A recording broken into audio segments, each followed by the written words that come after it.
In this video, we're going to go over Alphabet, which is the holding company that owns Google and YouTube. You've probably heard of them. Stock as of January 2021, which includes the whole financial year 2020 for them. The data in this video comes directly from their 2020 annual report on Form 10-K, which you can find on their website under the Investor Relations section. A quick note on Alphabet. They have two different classes of stock. One is GOOGL or Google, and the other is GOOG. A lot of people are confused on which one to buy. Are they both Google/Alphabet? From now on, I'll refer to Alphabet as Google just because who knows it is Alphabet. We all call it Google. So the one that has an L at the end gives you voting rights. It has a slight premium, usually a few dollars. You'll pay extra for the stock that has the L at the end, the GOOGL. If you don't want the responsibility of having to vote, or just really, if you're not going to buy a big share of Alphabet, it really doesn't matter anyways. So if you're more comfortable just buying it and enjoying the returns and the price appreciation, just go with Goog, save a few dollars a share. If that voting is something you enjoy, then you can definitely pay the extra premium and get the GOOGL. If you enjoyed this video, please don't forget to like it, subscribe, and even hit the bell to get notifications sent to you whenever I upload a new video so you can get this information in a timely manner. When it comes to investing, time can be important, so consider hitting that bell. As for business, Alphabet has three segments. You have Google Services, Google Cloud, and Other Bets. Google Services, which is the line item Google Services total, you can see that it's made up of different sources of revenue that come from advertising. And you have Google Cloud, which is going to be the G Suite if your firm uses Google's email systems. You got some infrastructure there, and you have Other Bets, which is just immaterial revenue sources that they still have some revenue, but it's not even worth making their own segment. So, for example, all of Other Bets makes up about 0.36% of Google's annual revenue. Google Cloud makes up only 7%. You would think that'd be higher, but Google Services is really their cash cow. It makes up a whopping 92.39% of revenue. Real quick, let's talk about financial health. Their current ratio and quick ratio are absolutely ridiculous. Anything over 2 is usually ridiculous. Theirs is over 3. Their intangible assets make up very little of this technology firm, which is rare to see. Their balance sheet is not inflated with a bunch of goodwill and intangible assets. Very low debt. Total debt to equity, 6.71%. You don't see that too often, especially in a technology firm. High accounts receivable to sales, but you have to remember Google is mainly business to business, so that's nothing to be worried about. Debt of total capitalization is at 6.29%.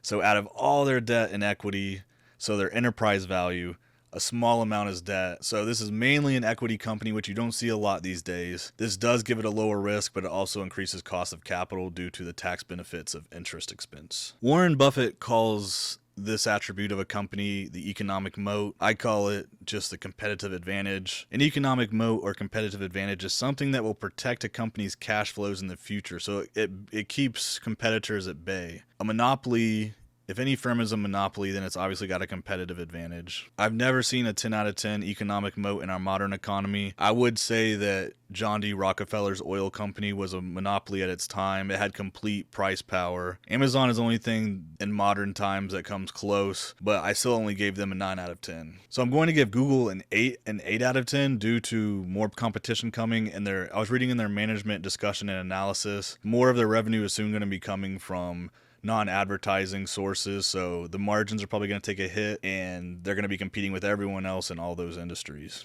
On the positive part, what gives them the 8 out of 10 is just simply the size of Google. They're going to have power over suppliers just like Amazon does.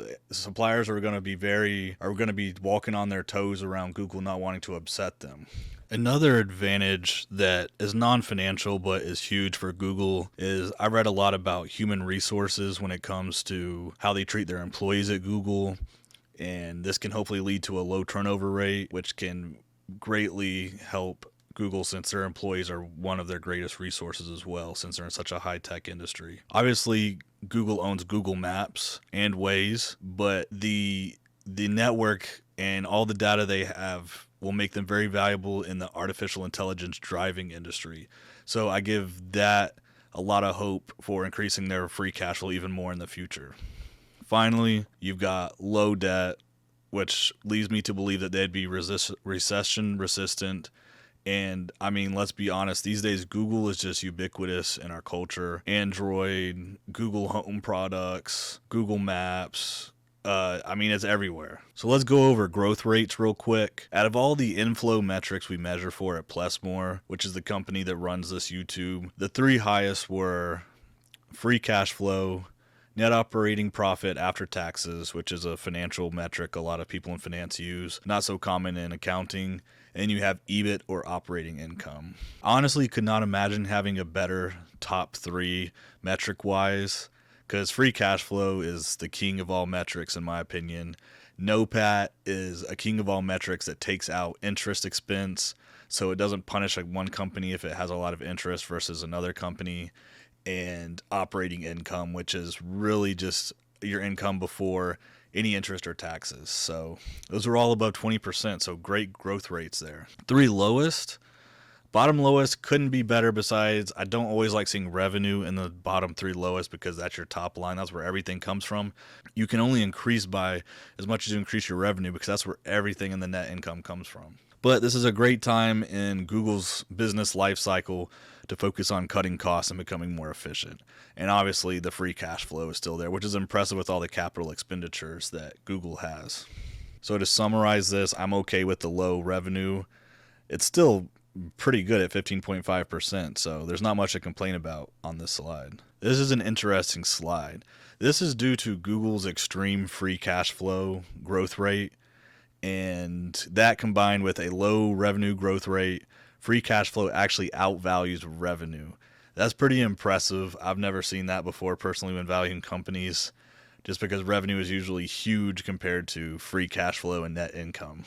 Interestingly, net income is actually the lowest. This is due to net income being lower than revenue, which is always the case, and the growth rate for net income is lower than revenue as well. Now for the important part. When I create a range of intrinsic values, I pick my metric for the actual base amount. So not the growth rate of free cash flow, but the actual free cash flows that they've had the past 3 years. And then I'll create an optimistic and pessimistic growth rate for that metric. So this, for Google, I chose free cash flow due to the fact that it's such a good metric when it comes to actual cash generating ability of the firm. I chose 25% as my optimistic to somewhat chill on the past 3 years compounded annual growth rate of the free cash flow because it was just ridiculous. And it could say that way, but I wanted to make a more conservative range and have more margin of safety for when I was purchasing this stock. My pessimistic of 10% is very conservative, and I chose this because earnings growth is low at 14%.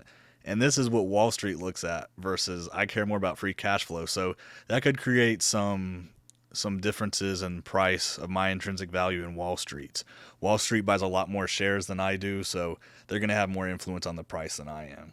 So overall, this created a range of a high of $3,165 per share and a low of $1,117 per share. The closer you can get to the low, obviously the safer you'll be. Going to be hard to get to that. I remember I traded it a little bit back in September. It was around 1,500. Now it's a little over 2,000 a share, but that's still a big margin of safety with that 3,165. So it's going to be vice versa. The closer you get to 3,165, you're going to have a little higher risk, but I think there's a lot of upside with this stock. So even if you do buy it at $3,165, I think it's possible that they can meet that 25% growth rate, and at a 12% discount rate, which is what I use for all my valuation presentations, it's definitely possible. Thank you for watching till the end. If you enjoyed the video, please like, subscribe, and even share with any of your friends that could possibly be interested in investing. Also, if you agree or disagree, I love hearing your feedback. Please let me know in the comments. Also, if you have any more recommendations for stocks you would like me to value in the future, please comment that as well. Thank you for watching, and go have fun investing.